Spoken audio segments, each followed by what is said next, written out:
Imagine करो एक बहुत ही ब्रिलियंट साइंटिस्ट जिसने MIT से PhD की है और जो उसका रिसर्च है वो एकदम ग्राउंड ब्रेकिंग है, लेकिन एक दिन मैसेज आता है कि तुम्हारी जॉब जा रही है। ये हालत सही में USA में हो रही है और ये हालत हो रही है ट्रम्प एडमिनिस्ट्रेशन की वजह से। आज के टाइम में USA में साइंस की इतनी बड़ी क्राइसिस है जितना US की हिस्ट्री में कभी नहीं देखी गई।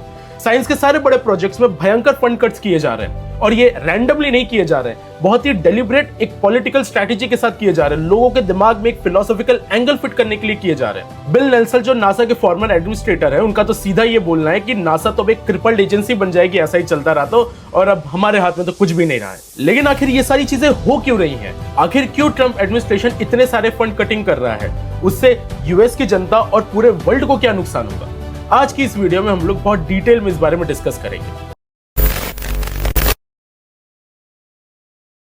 अब सबसे बात कर लेते हैं कि आखिर नासा का कितना बजट कट किया गया है। कितना ही कट कर दिया गया होगा?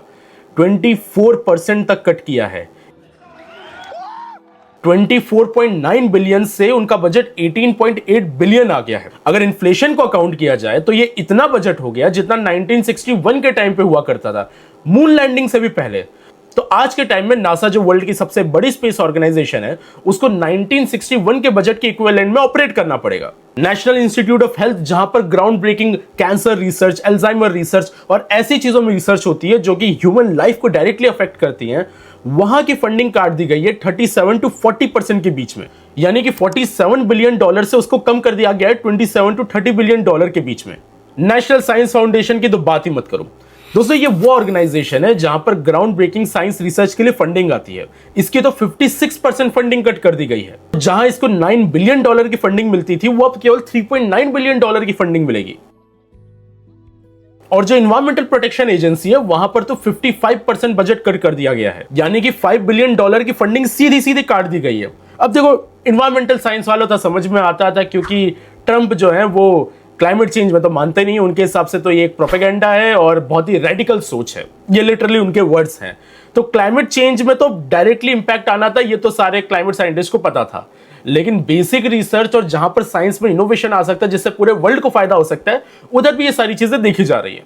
और ये क्लाइमेट चेंज जैसी स्टडी को इतना रेडिकल मानते हैं कि 8000 से ज्यादा साइंटिफिक वेब पेज और 3000 से भी ज्यादा डेटा सेट्स को सीधे वो लोग हटा रहे इंटरनेट से। सोचो, ये साइंटिफिक रिसर्च है जिसको हटाया जा रहा है। मतलब लोगों के दिमाग में आना नहीं चाहिए कि क्लाइमेट चेंज जैसी कोई प्रॉब्लम सही में हो रही है।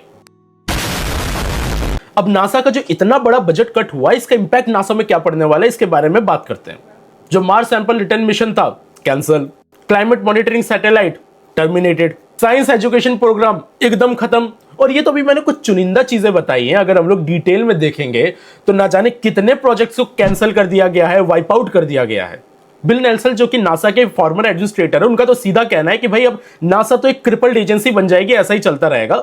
जो हमारी बेसिक फाउंडेशन है, तुमने उसी को ही टारगेट कर दिया है और नासा के अब अच्छे दिन तो नहीं आने वाले हैं। अब नासा की बहुत ही खराब हालत होने वाली है।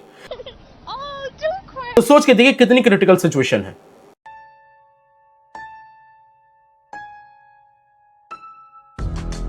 लेकिन ऐसा नहीं है कि नासा के सारे इनिशिएटिव में फंडिंग कट कर दी गई है। जो ह्यूमन स्पेस प्रोग्राम है, उसमें काफी सारी बढ़त हुई है, उसमें फंडिंग दी जा रही है। लेकिन ऐसा क्यों? एक तरफ साइंस में फंडिंग आ नहीं रही है, दूसरा स्पेस प्रोग्राम में फंडिंग क्यों आ रही है?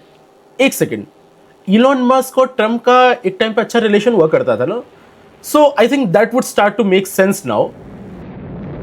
प्राइवेटाइजेशन या फिर commercialization of space is a thing right now. अब ज्यादातर गवर्नमेंट कंपनीज प्राइवेट कंपनीज को आउटसोर्स करती है अपने काम को।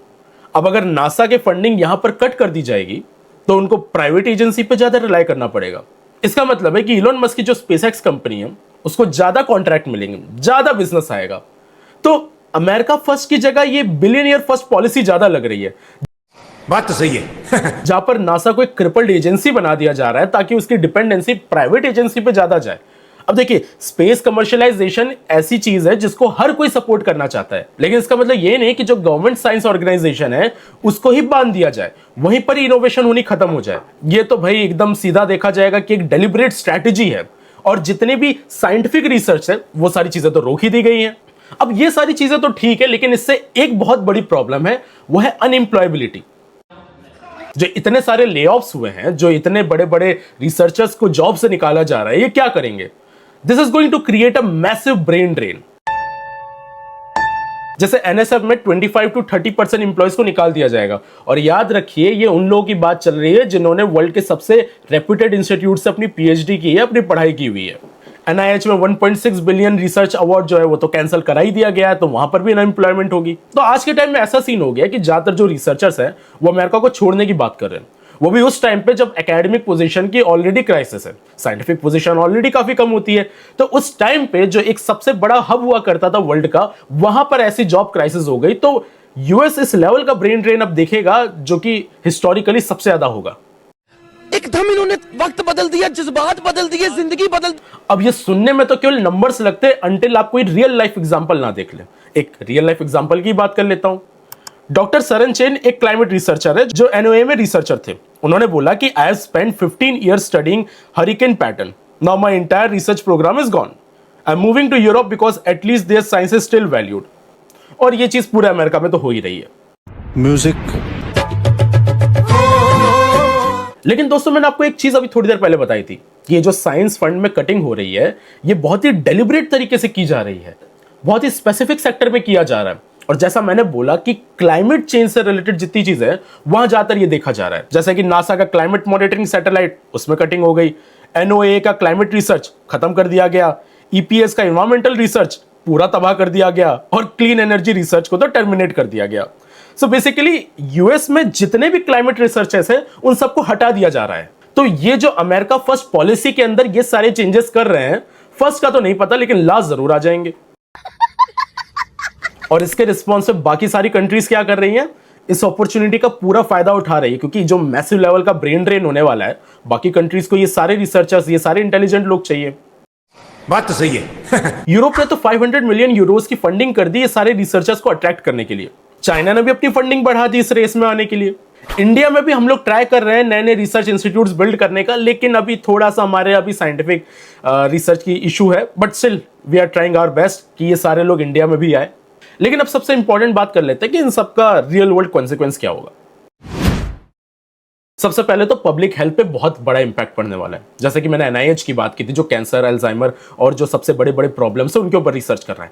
ग्राउंड ब्रेकिंग रिसर्च नहीं होगी तो प्रॉब्लम सॉल्व नहीं होगी, प्रॉब्लम सॉल्व नहीं होगी तो डायरेक्टली ह्यूमन लाइफ अफेक्ट होगी। स्पेशली जो मिडिल क्लास लोग आते हैं उन लोगों को ज्यादा इंपैक्ट पड़ेगा इसके ऊपर। इंटरनेशनल साइंटिफिक एम्बेरसमेंट जो अमेरिका को झेलनी पड़ रही है। यूरोप स्पेस एजेंसी के साथ जो कोलैबोरेशन हुआ था वो काफी अच्छे से चल रहा था, जिसमें वो 3 एस्ट्रोनॉट्स को मून में भेजने वाले थे जो यूरोप के थे। अब वो मिशन तो ऑलमोस्ट कैंसिल ही हो गया है। 840 मिलियन यूरोस की पेमेंट हो चुकी थी, वो प्रोग्राम कैंसिल होने की बात चल रही है। और इंटरनेशनल पार्टनरशिप जो नासा की होती थी उसमें तो ट्रस्ट ब्रेकिंग का सीन तो दिख ही गया है, तो अब नासा के लिए इंटरनेशनल कोलैबोरेशन करना भी थोड़ा मुश्किल दिख रहा है। अब सबसे इंपॉर्टेंट बात आ जाती है कि इन सारी चीजों के पीछे क्या एजेंडा छुपा है। अब वैसे इसके तो बहुत सारे रीजंस हैं, लेकिन जो सबसे की रीजंस फाइंड किए वो कुछ इस तरीके के हैं। सबसे पहले फॉसिल फ्यूल्स की सब्सिडी को प्रोटेक्ट करना, बिकॉज बिलियनियर्स को फायदा होगा इससे। मिलिट्री स्पेंडिंग को इंक्रीज करना, अमेरिका फर्स्ट अपॉर्चुनिटी में फंडिंग 2.9 बिलियन डालना, और ये जितना पैसा बचा है इनको प्राइवेट कंपनीज की तरफ डाइवर्ट करना। और इससे जो वहां के सिटीजन है उनके दिमाग में क्या आइडियोलॉजी बन रही है उसके बारे में बात करते हैं। सबसे पहले साइंस एजुकेशन को वो लोग वोक मानने लग गए, मतलब कि अच्छा ठीक है कोई ऐसी बहुत जरूरी चीज नहीं है। जेंडर रिसर्च को वो लोग रेडिकल बोलने लग गए हैं। और डिसिसिव रेडिकल एडमिनिस्ट्रेशन तो हो ही रहा है, मतलब कि लोगों को बेवकूफ बनाना, लोगों का ब्रेन वॉश करके रखना। बिल नेल्सन ने तो सीधा बोल दिया था कि ये जो अभी डैमेज होने वाला है यूएस को, इससे यूएस को रिकवर करने में डिकेड्स लग जाएंगे। यूएस को उस लेवल की रिसर्च पे वापस आने में बहुत टाइम लगने वाला है, और ये चेंज बहुत ही ज्यादा बड़ा है। दोस्तों इससे एक चीज पता चलती है कि how important it is for intelligent people to be politically active, because if they are not active, people like this come to power.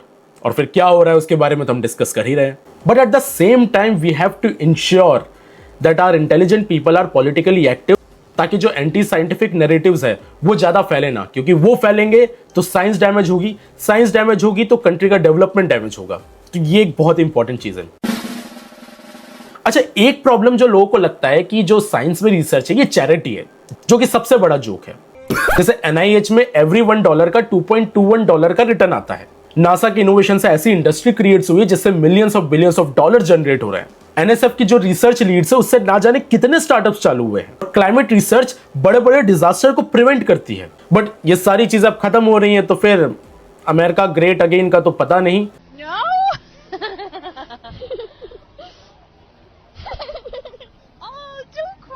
इसलिए दोस्तों मैं चाहता हूं कि ये वीडियो आप ज़्यादा शेयर करिए और हमारे चैनल को सब्सक्राइब करिए। हम लोग फिर से मिलेंगे नेक्स्ट वीडियो में ऐसी ही बातें डिस्कस करते हुए। तब तक के लिए स्टे क्यूरियस, कीप लर्निंग।